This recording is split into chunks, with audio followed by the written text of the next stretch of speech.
ভেবেছিলাম অনলাইনে ভালোবাসা অনলাইনে থেকে যাবে, সেটা কখনো বাস্তবে পূর্ণতা পাবে না। কিন্তু সে আমার ধারণা ভুল প্রমাণ করে দিয়েছে। সে বুঝিয়ে দিয়েছে সবাই বেইমানি করে না, কিছু মানুষ তাদের দেওয়া কথা রাখে। আমাদের সম্পর্কটা শুরু হয় ফেসবুক থেকে। তার ডেটে হাহা দেওয়ার কারণে তার সাথে ঝগড়া, তারপর কথা বলতে বলতে একসময় বন্ধুত্ব, তারপর ভালোবাসা। আমার বাসা ঢাকা আর তার বরিশাল। তার সাথে আমার সম্পর্কটা ছিল 3 বছরের। 3টা বছর যে কিভাবে কেটে গেল বুঝতেই পারলাম না। তার সাথে মেসেজিং, ভিডিও কল আর অডিও কলেই কথা হতো। আমি অনেকবার বলেছি যে চলো দেখা করি, কিন্তু ও সবসময় বলতো একবারে বিয়ের দিন সামনাসামনি দেখে নিও। ওর এসএসসি পরীক্ষা শেষ হলো আর তখন থেকে এই বাসা থেকে বিয়ের জন্য প্রেসার দেওয়া শুরু করে। ও আমাদের বিষয়টা ওর বাসায় জানায়, কিন্তু তারা কেউই রাজি না। তারা এত দূরে তাদের মেয়েকে বিয়ে দিবে না। ও অনেক বোঝানোর চেষ্টা করে, কিন্তু কোনো কিছুতে না কোনো লাভ হলো না। আমি ভেঙে পড়েছিলাম, ভেবেছিলাম আমাদের ভালোবাসার গল্পটা হয়তো অনলাইনেই শেষ হয়ে যাবে। হঠাৎই ওর ফোন বন্ধ।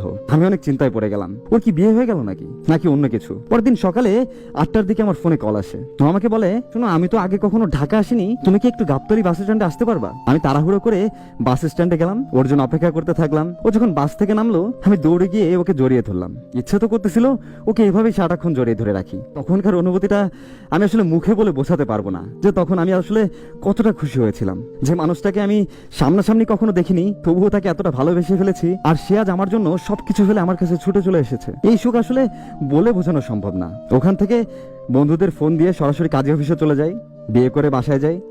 বাবা মা প্রথমে একটু বকাঝকা করলেও এত সুন্দর ছেলের বউকে পেয়ে মেনে নিল।